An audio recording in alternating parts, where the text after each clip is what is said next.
Today we get to see a space legend at work. Bruce McCandless. Bruce, in case you don't know, holds the record of being the fastest human of all time. Bruce, as you can imagine, is quite a hero to all the guys at NASA.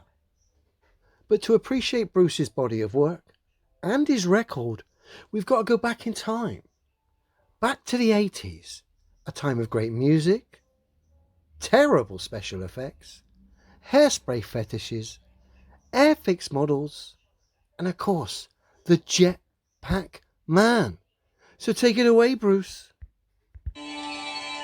Finally, in the spring of 1984, astronaut Bruce McCandless gently rose, untethered, from Challenger's payload bay into the vast expanse of space.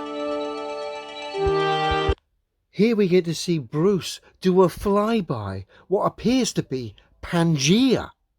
Incredible!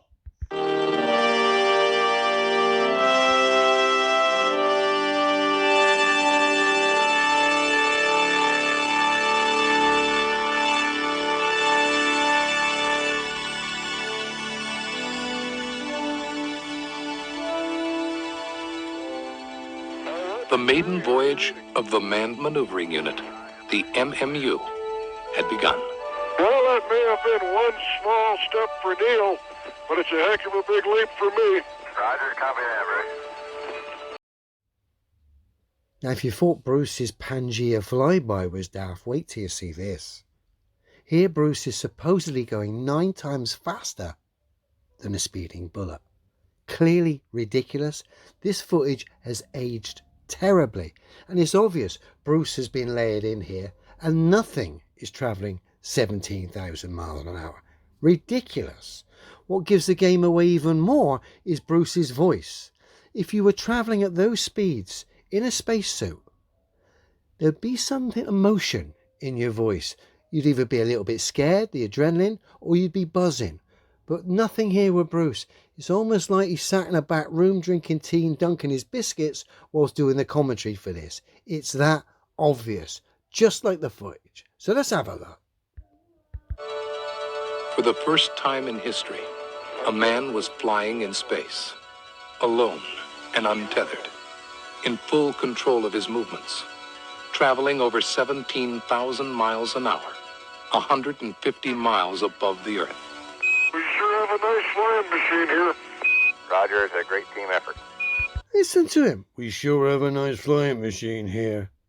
Ridiculous, Bruce. And what makes it even more ridiculous is when we go here. Bear with me. So if that footage of Bruce wasn't bad enough, we're supposed to believe he's hurtling around this ball, navigating all this space debris in this animation, supposedly giving us the detail of space debris for 1984. Supposed to believe Bruce is hurtling around the ball, navigating all that. So to see this obvious bit of fake footage one more time before I go. No space debris, no satellites, obviously not travelling at 17,000 miles an hour. Clearly fake. Bruce has obviously been layered in. And Bruce gives it away with his voice. No adrenaline, not buzzing, almost bored. Who would be bored doing 17,000 miles an hour? Bruce, you blew it. For the first time in history, a man was flying in space, alone and untethered. Like he's really doing 17,000 miles an hour. I mean, look how ridiculous that footage looks. It's almost like a mannequin has been layered in there.